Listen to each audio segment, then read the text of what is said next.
자, 파이낸셜 타임즈의 보도입니다. 연준의 12월 인하 가능성을 존 윌리엄스 총재가 시사를 하면서 미증시가 반등했다라는 이야기입니다.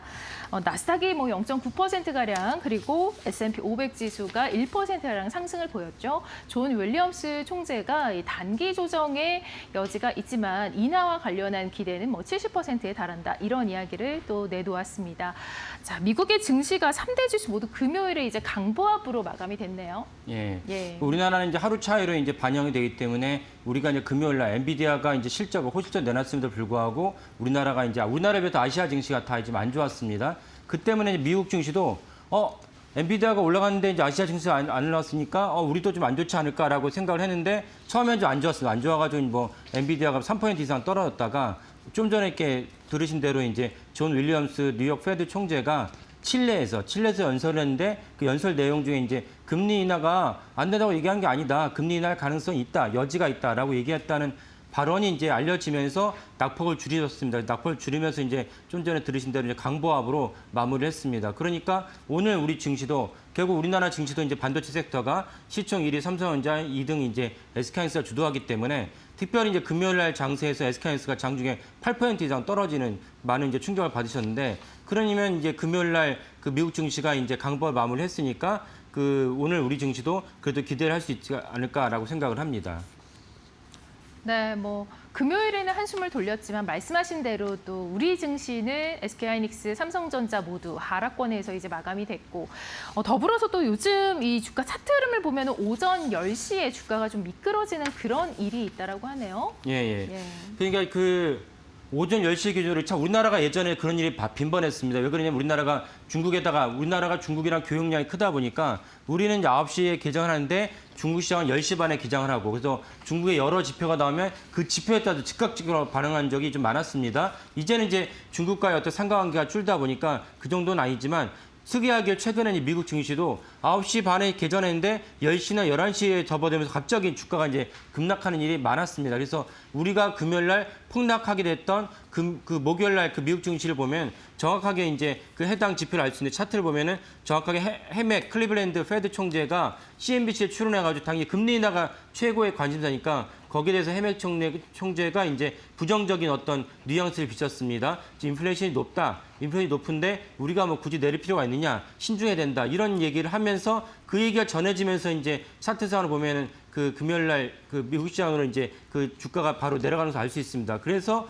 사실은 어떤 얘기를 하냐면 10시에 오전 10시를 갖다 주목하라. 비스포크 엠베스먼트라고 이제 금융기관이죠. 그곳에서 최근에 리포트도 냈습니다. 오전 10시에 사실 우리가 주목하고 조심해야 된다는 리포트인데 그분들이 말하는 이제 주요 계획을 보면은 금요일 날, 그러니까 보통 장 10시에 어떤 일이 발생하냐면 비트코인 많이 떨어진다. 비트코인 떨어지면 비트코인에 따라서 이제 CTA라고 해서 일종의 이제 기계적 펀드 매도라고 보시면 됩니다. CTA가 매도로 돌아서고 CTA 매도가 쏟아지면은 장이 버티지 못하고 이제 내려간다. 이런 이제 개요입니다. 그러면 비트코인 왜 떨어지냐? 비트코인 철저하게 시장 유동성으로 이제 매도가 결정됩니다. 시장의 매수가 많아지면 비트코인 올라가고 시장의 유동성이 쪼그라들 것 같으면 비트코인이 떨어집니다. 그러면 시장의 매도 유동성을 누가 공급하느냐?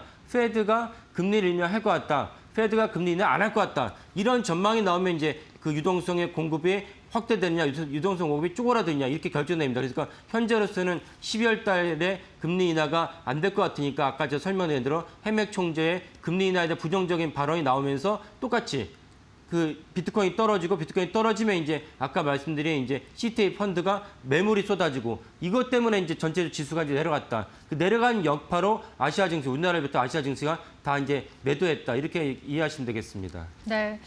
방금 이제 유동성 공급과 관련된 얘기를 해주셨습니다. 최근에 이 주가 금리 인하와 또 유동성 공급에 의해서 움직이는 장세라고 말씀을 해주셨는데, 자 그렇다면 지금 반도체 섹터 같은 경우에는 지금 박스권에 있다고 봐야 될까요? 아니면 어떤 다른 양상을 보이는 걸까요? 예, 그러니까 지금까지 제가 말씀드린 것을 요약해서 본다면.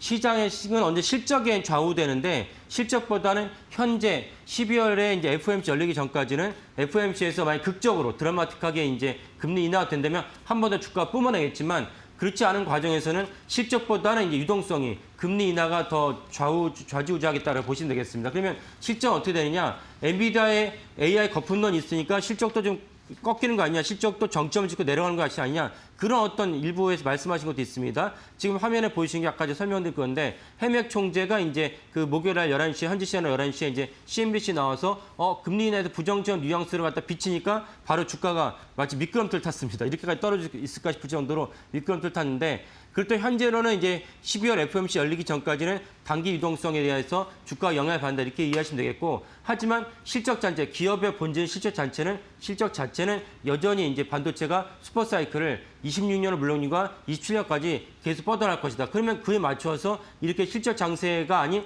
유동성 장세라고 본다면 주가가 떨어질 때 오히려 그 현금을 갖다가 매수에 준비한 현금을 갖고 투자를 해서 해당 주식이 다시 이제 상승한다면 다시 이제 10%나 20%의 현금을 갖다가 다시 회수한 전략을 펼친다면 오히려 이번 장세가 나의 수익률을 극대화할 수 있는 그런 기회가 아닐까 싶습니다. 네.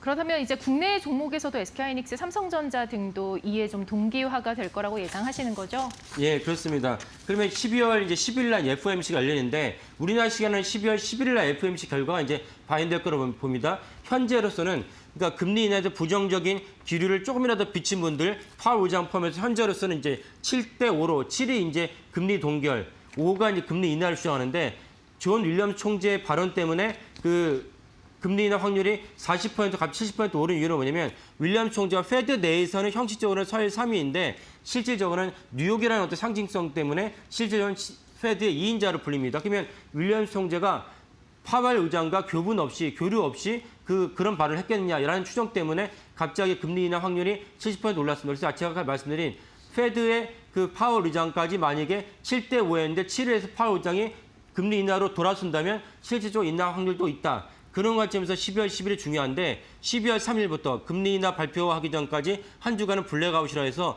페드의 주요 인사들이 발언을 하지 못하도록 되어 있습니다. 그러니까 12월 3일부터는 그래도 어느 정도는 좀 평안한 시간을 맞이하지 않을까 싶습니다. 그래서 12월 3일까지 어쩔 수 없는 업앤다운의 냉온탕 오고 가는 장세가 이어질 거라고 보고 12월 11일 금리 인하가 최종적으로 끝난다면 결정이 난다면 그다음부터는 실적 장세가 본격적으로 이어지지 않을까 싶습니다.